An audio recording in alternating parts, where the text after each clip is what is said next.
अरिहंत सिद्ध सूर्य उपाध्याय साधु सर्व अर्थ के प्रकाशी मांगे लिखे उपकारी हैं।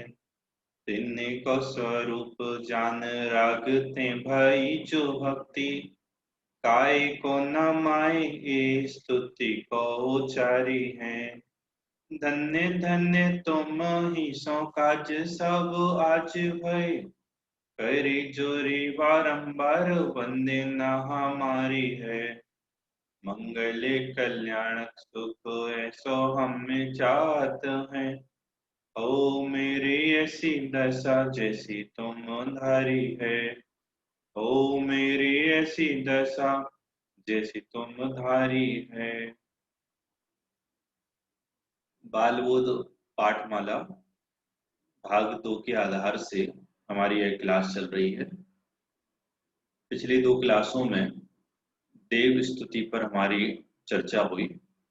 आज दूसरा पाठ जिसका नाम है पाप, उसकी चर्चा यहाँ पर अभी हम सभी को प्रारंभ करनी है। पाप के बारे में जगत में बहुत स्पष्ट मत है कि पाप बुरी चीज है। तो आप पाप कर रहे हो इसका मतलब सब जानते हैं कि आप गलत कार्य कर रहे हो। जो पाप कर रहा है वो भी जानता है कि गलत कार्य है। मैं पाठ पढ़ूंगा, उसके पहले जो सामान्य विषय है उसकी पूरी चर्चा आपके साथ कर लेता हूँ। और बहुत से विद्यार्थियों को पाठ का पूरा विषय ख्याल में है, इसलिए थोड़ा जल्दी उसको पूरा करता हूँ। क्या विषय पूरे पाठ में आने वाला है। तो 2 भाव होते हैं, एक होता है पाप और एक होता है पुण्य। एक क्या होता है पाप और एक होता है पुण्य। लोक में पाप को बुरा कार्य कहा जाता है, पुण्य को अच्छा कार्य ठीक कार्य कहा जाता है। पाप की परिभाषा क्या लिखी लेखक ने कि दुख का कारण बुरा कार्य ही पाप है। 2 बातें हैं, एक तो दुख का कारण जो हो और दूसरी बात जो बुरा कार्य हो। दुख का कारण बुरा कार्य ही पाप है। दुख का कारण कब होगा कि ये जो पाप है वह वर्तमान में भी दुख का कारण है और भविष्य में कर्म बंधन होगा। कर्म का जब उदय आएगा तब भी दुख का ही कारण होगा। दुख का कारण लिखा ना, दुख का कारण क्या समझना कि जिस समय ये पाप परिणाम चल रहा है उस समय भी ये दुख को दे रहा है और भविष्य में जब उदय में आएगा तब भी यह दुख को देगा। वर्तमान में भी दुख का कारण है और भावी भविष्य में भी दुख का कारण है। दुख का कारण जो दुख का कारण है वह पाप है। और कैसा कहा इसको, बुरा कार्य है, अच्छा कार्य नहीं है, उसका नाम पाप है। कितने प्रकार के पाप होते हैं कि 5 प्रकार के पाप कहे हैं। हिंसा, झूठ, चोरी, कुशील और परिग्रह। हिंसा क्या है, किसी जीव को मारना सताना, इसका नाम हिंसा है। झूठ क्या है कि जैसा देखा जैसा सुना जैसा जाना वैसा ना कह के अन्यथा कह देना, इसका नाम क्या है कि झूठ है। चोरी क्या है कि किसी की पड़ी हुई भूली हुई चीज को बिना उसकी अनुमति के उठा लेना या उठाकर किसी अन्य को दे देना, ये चोरी है। कुशील क्या है कि किसी पराई माँ बहन को बुरी निगाह से देखना, इसका नाम कुशील है। और परिग्रह क्या है, अनाप शनाप सामग्री को जोड़ना, इसका नाम परिग्रह है। 5 पाप की मैंने सामान्य रूप से आपको परिभाषा बोली। ऐसा कौन विद्यार्थी है जिसको 5 पाप की परिभाषाएं याद नहीं है कोई? बड़ी ईमानदारी से हाथ खड़े करो, मैं फिर उसको दृष्टिगत रख के पाठ को आगे बढ़ाऊंगा। सबको याद है 5 पाप की परिभाषा? एक एक पूछ लूं सबसे? हाँ, चलो बोलो राजेश, झूठ किसे कहते हैं? झूठ किसी ने कहा हो सुना हो किसी के अन्यथा कहना ही झूठ है। ठीक है। साहित्य चोरी? किसी की पड़ी हुई रखी हुई भूली हुई वस्तु को उसकी बिना अनुमति के उठा लेना अन्यथा किसी को दे देना, वह चोरी है। हिंसा राजेश, इसका नाम क्या? संदेश, हिंसा, संदेश। जीव को मारना या सताना हिंसा है। बहुत बढ़िया। अच्छा, परिग्रह हर्ष, वीडियो ऑन नहीं है तुम्हारा? हर्ष परिग्रह किसे कहेंगे?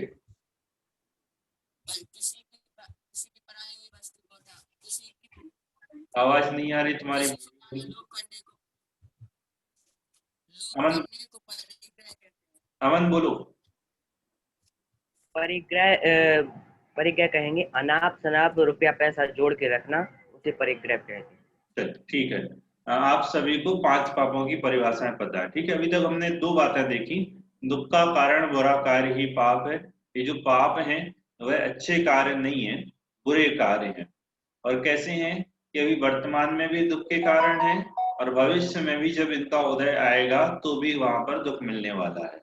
5 पे कितने पर कहे हैं? 5 पाप कहे हैं। हिंसा, मारना सताना, झूठ, जैसा देखा जाना सुना वैसा ना कह के कुछ अन्यथा कह देना झूठ है। चोरी, किसी की पड़ी हुई भूली हुई चीज को बिना उसकी अनुमति के उठा लेना, इसका नाम चोरी है। कुशील, किसी पराई माँ बहन को बुरी निगाह से देखना कुशील है। और परिग्रह, अनाप शनाप सामग्री रुपया पैसा जोड़ना, ये परिग्रह। ये तो सामान्य रूप से द्रव्य पापों का स्वरूप हुआ। अब देखो, मैं थोड़ा सा और गहराई से आपके साथ बात कर रहा हूँ। हिंसा मतलब क्या? कि जिससे किसी को दुख पहुंचे उसका नाम हिंसा है। किसी को मारा, सताया, कटु वचन कहे, इसका नाम हिंसा है। तो किसी दूसरे को मारना मात्र हिंसा है, कि अपनी आत्मा के प्राणों का घात करना ये भी हिंसा है? प्रश्न समझना। कि किसी जीव को चाटा मार दिया, थप्पड़ मार दिया, जिससे उस जीव को कष्ट हुआ, दुख हुआ, क्या मात्र ये ही हिंसा है? किसी को दंडित किया, किसी को गलत कार्य, गलत कटु वचन कहे, कोई किसी दूसरे जीव के प्राणों का घात हुआ, प्राणों का हनन हुआ, उसके प्राण दुखे, उसको कष्ट हुआ, ये हिंसा है? क्या हमारे आत्म परिणामों का घात होना, हमारी आत्मा को कष्ट पहुंचना, आत्मा का दुखी होना, ये भी हिंसा है? सुनना बहुत अच्छे से। किसी दूसरे जीवों के प्राणों का घात करना, किसी दूसरे जीव को कष्ट पहुंचाना, इसका नाम है द्रव्य हिंसा। और मोह राग द्वेष परिणाम जिनसे आत्मा को कष्ट पहुंचता है, उसका नाम है भाव हिंसा। इस हिंसा को पूरी दुनिया कोई नहीं जानती। जहां पूरे धर्मों की हिंसा खत्म होती है, वहां से जैन शासन की हिंसा प्रारंभ होती है।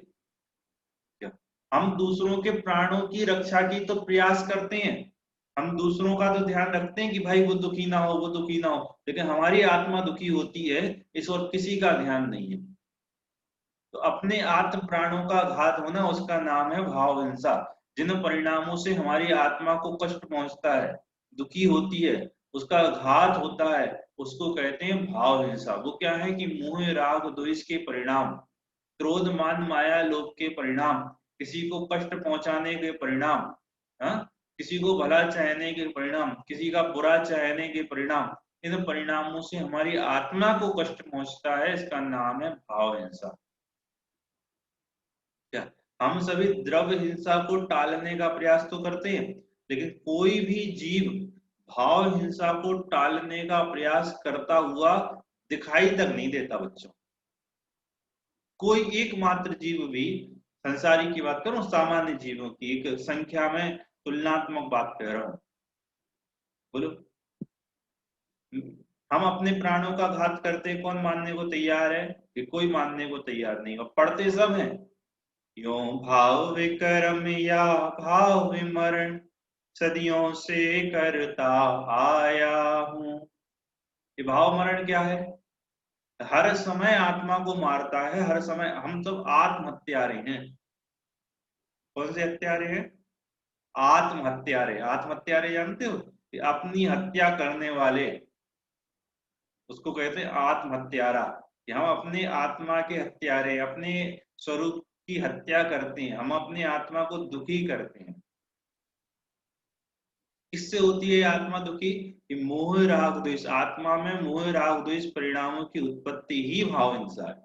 किसी जीव को मारने सताने का परिणाम द्रव्य हिंसा है, और अपने आत्मा में मोह राग द्वेष परिणामों की उत्पत्ति होना ही भाव हिंसा है। जिससे आत्मा दुखी होती है, ऐसे परिणाम वह क्या है कि वह भाव हिंसा है। मोह, मोह मतलब किसी को अपना चाहना ही मोह है, किसी को भला चाहना राग है, और किसी को बुरा चाहना ये द्वेष है। तुम्हें पता है बचाने के परिणाम से भी आत्मा दुखी होती है, बचाने के परिणाम से भी आत्मा दुखी होती है, तो बचाने का परिणाम भी हिंसा है, भाव हिंसा है। थोड़ा सा कठिन हो रहा है क्या? किसी जीव को बचाने के परिणाम से ये हमारी आत्मा दुखी होती है। क्यों दुखी होती है? कि वो राग है ना, इस राग द्वेष से आत्मा को आकुलता होती है, और आकुलता से ये जीव दुखी होता है, ये भी हिंसा है। लेकिन हमारी भूमिका में, जब तक हमारी भूमिका बढ़ती नहीं है तब तक बचाने का परिणाम आता है, लेकिन उस समय भी वास्तविकता का ज्ञान हमको होना चाहिए कि हर प्रकार का स्वास्थ्य परिणाम दुख का ही हेतु है। अभी सब हम सभी ने उत्तम क्षमा धर्म मनाया, मनाया क्या नहीं? किस किसने मनाया था? कि सबने मनाया। क्या किया क्षमा पे? सबको क्षमा, भाई हमारी तरफ से आपको क्षमा, हमारी तरफ से आपको क्षमा, आप भी हमें क्षमा करना। तो किसी ने अपने आप से क्षमा मांगी? हे आत्मा, मैं अनादिकाल से तुझे दुखी कर रहा हूं, मेरे कारण तुझे बहुत कष्ट होता है, मैं तुझसे भी क्षमा मांगता हूं। ये किसी ने कष्ट क्षमा मांगी? क्यों नहीं मांगी? क्योंकि हम सबको पता है कि हम अपने को दुखी नहीं करते, हम तो ये पता है कि दूसरे को दुखी करते हैं। जब आप दूसरे को दुखी करते हैं उस समय सबसे पहले आप दुखी होते हैं। तो जो आप दुखी हुए ना, वो आपकी हत्या है, उसका नाम है भाव हिंसा। समझ में आ रहा है सबको? हर प्रकार का परिणाम, मोह राग द्वेष, इससे आत्मा दुखी होती है, आत्मा कष्ट में जाती है, मेरा स्वरूप दुखी होता है, उसका नाम है भाव हिंसा। थोड़ा थोड़ा समझ में आ रहा है? पर जीवों के प्राणों का हनन करना, पर जीवों के प्राणों को पीड़ित करना, ये तो है द्रव हिंसा। और अपने आत्म परिणामों का पीड़ित होना, उनको पीड़ित करना, इसका नाम है भाव हिंसा। तो वह भाव हिंसा क्या है? ये मोह राग द्वेष का परिणाम, यही भाव हिंसा। आई बात समझ में? तो जिस दिन हमने भाव हिंसा बंद कर दी, उस दिन द्रव हिंसा अपने आप रुक जाएगी। क्या? और अच्छा, जब तक भाव हिंसा नहीं छूट रही तब तक द्रव हिंसा करें? ये कब कहा? ये कब कहा? जब तक अपनी हिंसा अहिंसा नहीं पल रही तब तक अन्य जीवों की हिंसा पालने का प्रयास तो करते रहो, लेकिन मात्र वही मत सोचो कि हाँ हमारी हिंसा पल गई, हम अहिंसक हो गए। पूर्ण अहिंसा कब होगी? कि जब हम अपने स्वरूप की भी आराधना करते हुए अपने स्वरूप से मोह राग द्वेष परिणामों का अभाव करेंगे, तब जाके पूर्ण अहिंसा पलेगी। आती है बात समझ में सबके? हाँ, देखो निर्गंध दिगंबर मुनिराज, महामुनिराज अपने स्वरूप की आराधना करते हुए अपनी अहिंसा पालते हैं, और वो अपनी अहिंसा पालते हैं, अपने को गायक देखते हैं तो अन्य समस्त जीवों को भी अपने समान देखते हैं, तो उनकी भी अहिंसा पालते हैं। उनकी भी हिंसा करने का परिणाम नहीं होता, तो देख देख के चलते हैं, सोच सोच के भोजन करते हैं, सोच सोच से सामग्री को रखते हैं, सोच सोच के बैठते हैं। आती है बात समझ में? चले आगे। तो दो प्रकार की हिंसा है, एक द्रव हिंसा और एक भाव हिंसा। अन्य जीवों के प्राणों का हनन करना वह द्रव हिंसा है, और अपने स्वरूप का घात करना, ऐसे मोह राग द्वेष परिणाम का नाम भाव हिंसा है। आगे चलते हैं। झूठ की बात आई थी। ये झूठ क्या है? कि किसी ने जैसा कहा, जैसा सुना, वैसा ना कह के अन्यथा कह देना, इसका नाम झूठ है। सत्य क्या है? जैसा कहा, जैसा जाना, जैसा सुना वैसा ही कह देना, इसका नाम सत्य है नहीं। अच्छे सुनना, इसका नाम सत्य नहीं है। क्यों?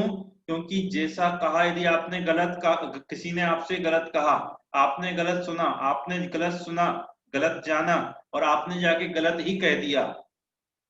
गलत सुना था, गलत कह दिया, गलत जाना था, गलत कह दिया। किसी ने आपसे गलत कहा, आपने दूसरे से जाके गलत कह दिया, झूठ कह दिया, तो ये सत्य होगा क्या झूठ होगा?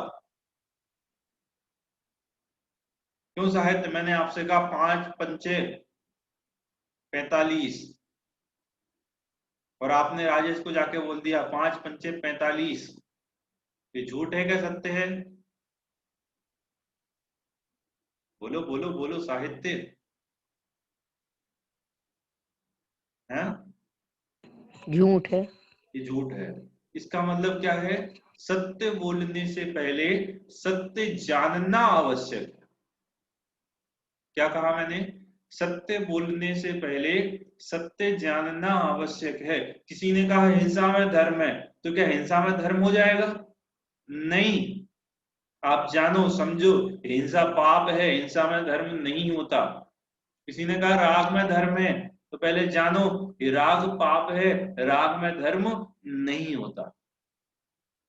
समझ में आ रहा है सबके? कि सत्य बोलने से पहले सत्य जानना आवश्यक है। जैसा कहा, जैसा सुना, जैसा जाना, वैसा कहने के पहले जैसा आपसे कहा गया है, जैसा आपने सुना है, जैसा आपने जाना है, उसको परख लो कि वो आपने सत्य जाना है, आपसे सत्य कहा गया है, आपने सत्य समझा है कि नहीं समझा। तो वैसा नहीं कहो, जैसा सत्य है वैसा कहो। आती है बात समझ में? तो सत्य बोलने से पहले क्या आवश्यक है? कि सत्य जानना ही आवश्यक है। बात सबको समझ में आई ना? हाँ, लोक में ऐसे बहुत सत्यवादी होते हैं कि भैया जो जैसा कहता है हम तो वैसा जाके कह देते, इसमें अपना कुछ नहीं है। अरे भाई, तूने उसको जाके गलत बता दिया, उसने गलत आचरण किया, तो इसका कारण कौन? कि तू बनेगा। इसलिए सत्य बोलने से पहले सत्य जानो। एक बहुत अच्छी बात आती है, सुनना बहुत अच्छे से। हाँ हाँ, बहुत दुनिया में तरह तरह के बंद बंद के लोग होते हैं। हम तो भाई साहब बहुत बड़े सत्यवादी हैं। कैसे सत्यवादी हो? जो है जैसा है वैसा ही कह देते हैं। हम चिंता नहीं करते कि किसको बुरा लगता है, किसको कैसा लगता है। हमारे तो जो मन में आया और जो सही लगा हमने वो कह दिया। आगम में बहुत प्रकार का झूठ कहा है, सुनना। एक नगर सत्य भी होता है, एक लोक सत्य भी होता है, एक गर्हित वचन नाम के असत्य वचन कहे हैं। बहुत तरह का असत्य कहा है आगम में, बहुत तरह का। ये झूठ है यदि ऐसे वचन जिनसे किसी को पीड़ा पहुंचती है, ऐसे वचन जिनसे किसी का घर बिगड़ता है, ऐसे वचन जिनसे लोक में उसका अपवाद होता है, ऐसे सत्य वचन भी झूठ की कैटेगरी में आते हैं। क्या समझ में आ रहा है संदेश? हम बहुत बड़े सत्यवादी हैं, जो है वैसा कहते हैं। सुन लो समझ लो पहले। क्या सुन लो समझ लो? कि ऐसे वचन जिनसे आपस में झगड़ा हो जाए, ऐसे वचन जिससे उसकी निंदा हो जाए, ऐसे वचन जिनसे वह पीड़ित हो, ऐसे वचन जिनसे वह अपने को छोटा देखे, ऐसे वचन जिनसे वह धर्म मार्ग से विमुख हो जाए, ऐसे वचन जिनसे उसके घर में कलह हो जाए, ऐसे वचन जिनसे सुधरने की जगह वह जीव बिगड़ जाए, ऐसे सारे के सारे वचन क्या हैं? कि सत्य नहीं है, सब झूठ है। सब झूठ की कैटेगरी में जाते हैं, एक भी वचन सत्य की कैटेगरी में नहीं आता। एक नीतिकार का श्लोक है, यद्यपि सत्यम लोक विरुद्धम ना कथनीयम ना चरणीयम। भले सत्य हो लेकिन लोक विरुद्ध हो तो ना कहो ना वैसा आचरण करो। तो सत्य बोलने से पहले नियम लगा लेना, सत्य जानना आवश्यक। आता है सबको समझ में? सत्य बोलने से पहले क्या आवश्यक है? कि सत्य को समझो कि सत्य क्या है। चलें आगे। दो बातें हुई, हिंसा दो प्रकार की, द्रव्य हिंसा और भाव हिंसा। सत्य बोलने से पहले क्या जानना आवश्यक है? कि सत्य जानना आवश्यक है। आगे चलते हैं। चोरी। चोरी क्या है? कि किसी की पड़ी हुई भूली हुई चीज को बिना उसकी आज्ञा के उठा लेना या उठाकर किसी अन्य को दे देना, इसका नाम चोरी है। ये तो हुई द्रव्य चोरी। ऐसी भाव चोरी, उसको उठाने का परिणाम करना, ये भाव चोरी है। आपने नहीं उठाए लेकिन आपके मन में चल रहा है कि हम उठा ले, हम उठा ले, हम उठा ले। देखो, जिस मत में, जिस धर्म में हम जन्मे, जिस धर्म का हम सेवन करते हैं, जिस धर्म को हम सत्य मानते हैं, उस धर्म में परिणामों का महत्व सबसे ऊपर है। इसका महत्व सबसे ऊपर है, परिणामों का बहुत महत्व है। कैसा परिणाम का महत्व है? हर परिणाम का फल हमारे यहाँ लगता है, क्रिया का फल सबसे आखिरी में है, क्रिया का पाप सबसे लास्ट में है, पहले परिणाम का फल है।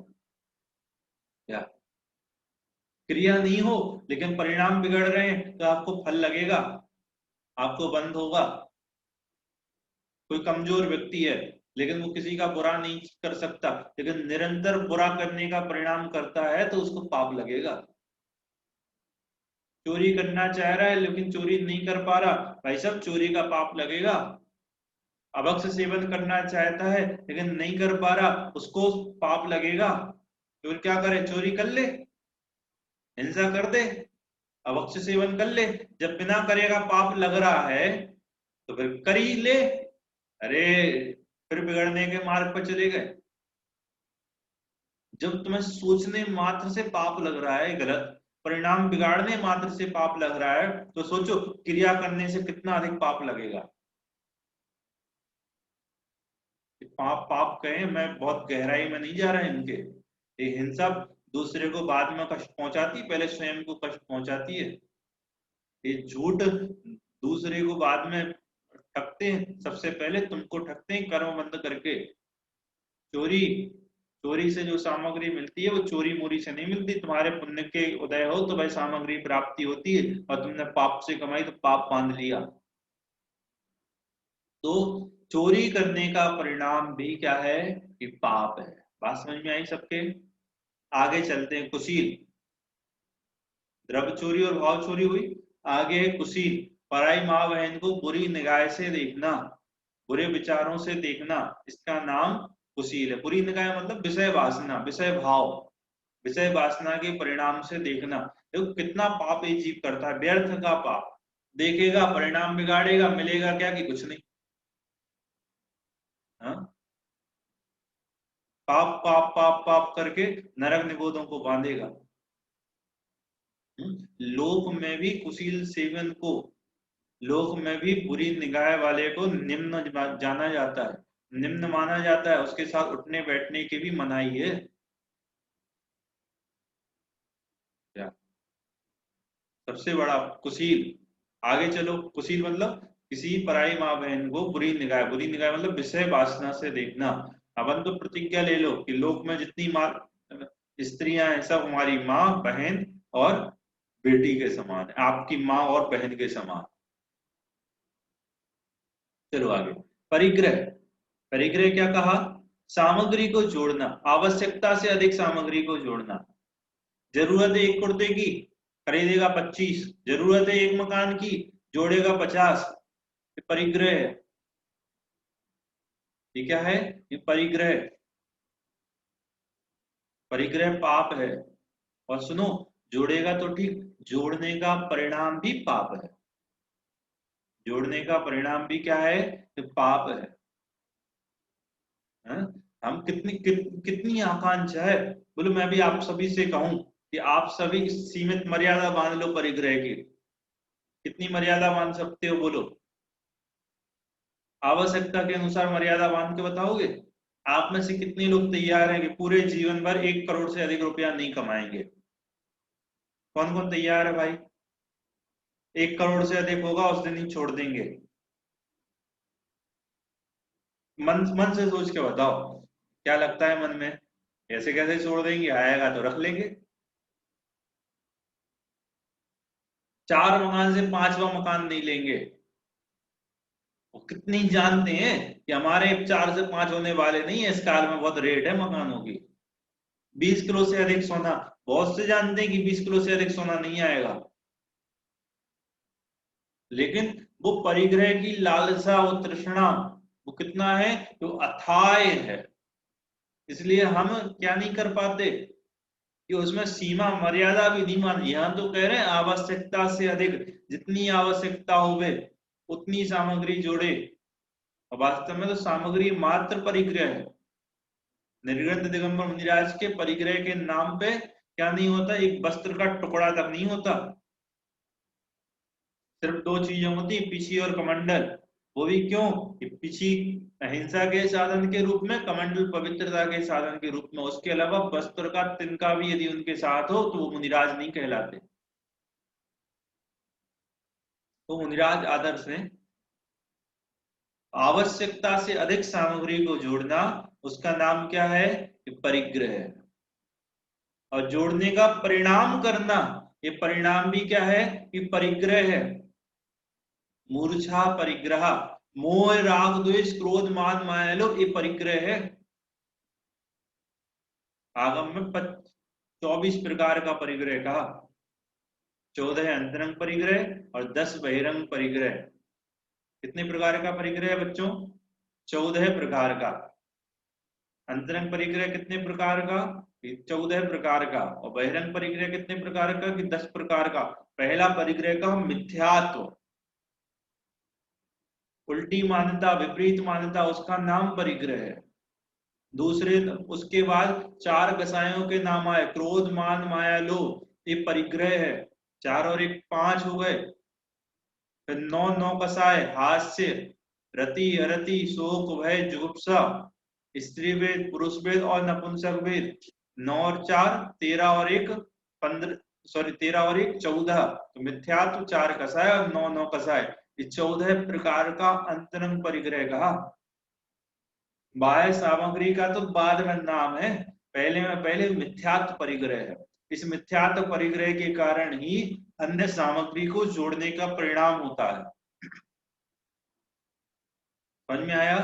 तो अभी हमने क्या जाना है इतनी देर में?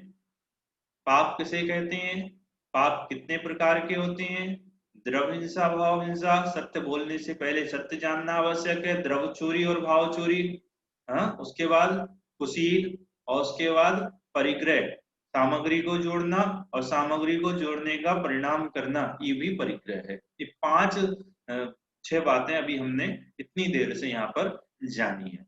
अब देखिए, मैं पाठ आपकी स्क्रीन पर ला रहा हूं, इसको क्रमशः पढ़ते हुए पाठ की चर्चा अपन सभी यहाँ पर प्रारंभ करेंगे। देखिए,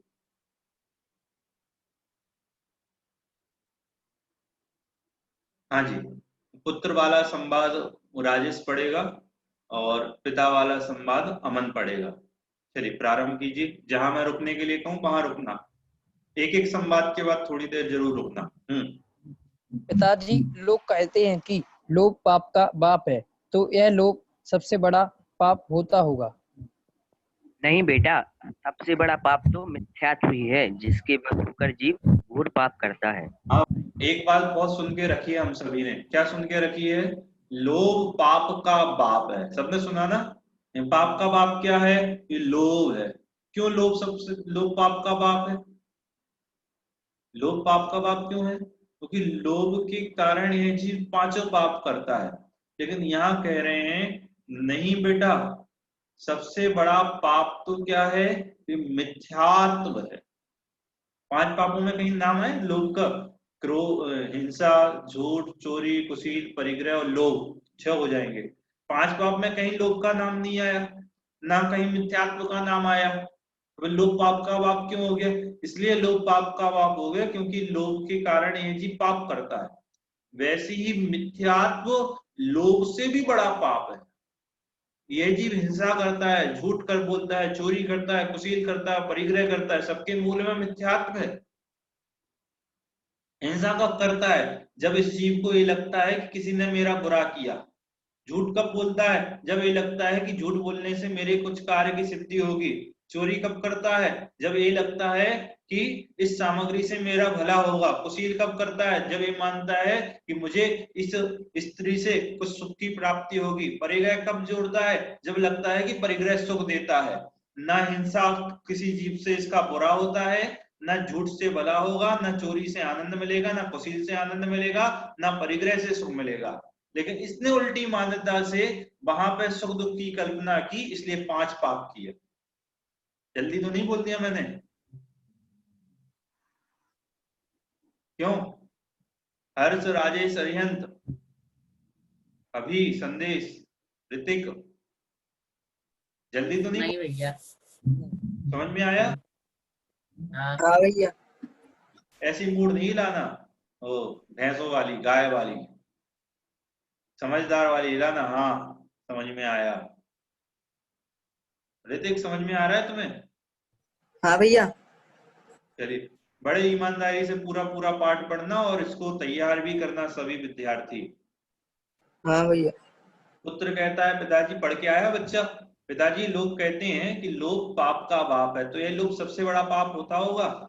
नहीं बेटा, सबसे बड़ा पाप तो मिथ्यात्व ही है, जिसके बस होकर जीव घोर पाप करता है। मिथ्यात्व के कारण यह जीव इन 5 पापों में लिप्त होता है। कैसे लिप्त होता है और आगे आएगा, पढ़ो आगे। 5 पापों में तो इसका नाम है नहीं, उनमें उनके नाम तो मुझे याद है: हिंसा, झूठ, चोरी, कुशील और परिग्रह।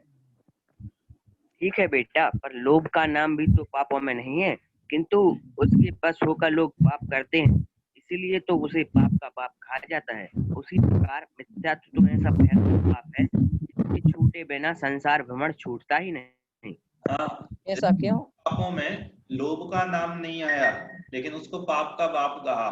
वैसे ही मिथ्यात्व का नाम नहीं आया, लेकिन मिथ्यात्व को भी सबसे बड़ा पाप कहा है। क्यों? क्योंकि जब तक मिथ्यात्व नहीं छूटता तब तक इस जीव के संसार नहीं छूटता। कैसे नहीं छूटता? तो पहले मिथ्यात्व की परिभाषा समझ लो, पढ़ो आगे। उल्टी मान्यता का नाम ही तो मिथ्यात्व है। जब तक मान्यता ही उल्टी रहेगी तब तक जीव पाप कैसे छोड़ेगा? भाई परिभाषा हमेशा के लिए याद कर लो, उस पर लाइन खींच लो, कॉपी पर लिख लो। उल्टी मान्यता का नाम मिथ्यात्व है। किसका नाम मिथ्यात्व है? उल्टी मान्यता का नाम मिथ्यात्व है। जिसको याद नहीं है वो लिख लेना और याद कर लेना। उल्टी मान्यता मतलब विपरीत मान्यता। ये तो और कठिन हो गया। विपरीत मान्यता मतलब जो वस्तु जैसी है उसको वैसा ना मानकर अन्यथा मानना। लिख लो अपनी कॉपी पर, जो वस्तु जैसी है उसको वैसा ना मानकर अन्यथा मानना।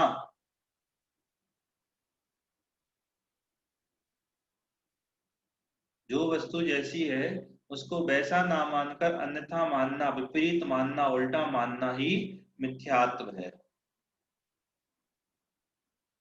तो पर वस्तु ना अच्छी है और ना बुरी है, इसने अच्छी बुरी मानी, ये मिथ्यात्व है। मैं शरीर नहीं हूं, शरीर को अपना माना, ये मिथ्यात्व है।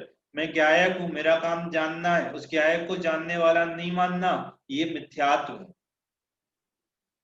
आती है बात समझ में सबके? उल्टी मान्यता सबको समझ में आनी चाहिए। और जब तक इस जीव की मान्यता उल्टी रहेगी तब तक यह जीव पाप छोड़ेगा कैसे? क्यों? क्योंकि पाप हैं बुरे और इसको उल्टी मान्यता से कैसे लगते हैं कि अच्छे लगते हैं, इसलिए उनको नहीं छोड़ता। बात समझ में आई? उल्टी मान्यता के होने पर यह जीव पाप क्यों नहीं छोड़ता? क्योंकि पाप हैं बुरे और ये उनको मानता है भला, तो उसको नहीं छोड़ता। आगे पढ़ो। तो सही बात समझना ही मिथ्यात्व छोड़ना है। हाँ, अपनी आत्मा को सही समझ लेना ही मिथ्यात्व छोड़ना है। जब यह जीव अपनी आत्मा को पहचान लेगा तो पाप भी छोड़ने लगेगा। हाँ, सही बात समझना ही मिथ्यात्व है। जब यह जीव अपनी आत्मा को सही स्वरूप में पहचान लेगा तो यह जीव पाप भी छोड़ने लगेगा। अपने को जान लेगा कि मैं ज्ञायक हूँ, पर द्रव्य से मुझे सुख दुख नहीं होता और हिंसादिक पाप दुख रूप है, तो यह जीव पाप को भी छोड़ने लगेगा और यह जीव सुखी होगा। अब देखो, अभी एक प्रकरण पूरा हुआ। क्या प्रकरण पूरा हुआ? लोभ पाप का बाप है और मिथ्यात्व सबसे बड़ा पाप है। क्यों मिथ्यात्व सबसे बड़ा पाप है? क्योंकि मिथ्यात्व के बस होकर यह जीव घोर पाप करता है। मिथ्यात्व किसे कहते हैं? उल्टी मान्यता का नाम मिथ्यात्व है। उल्टी मान्यता मतलब जो वस्तु जैसी है उसको वैसा नहीं मानना। जो वस्तु जैसी है वैसी सच्ची समझ होगी तो मिथ्यात्व छूटेगा और अपने स्वरूप का भान होगा, तो इस जीव के पाप का भी अभाव होगा। अब देखिए 5 पापों का स्वरूप यहाँ पर क्रमशः प्रारंभ हो रहा है, उसकी चर्चा हम कल की क्लास में करेंगे। अभी किसी को कोई प्रश्न हो तो आप प्रश्न पूछ सकते हैं।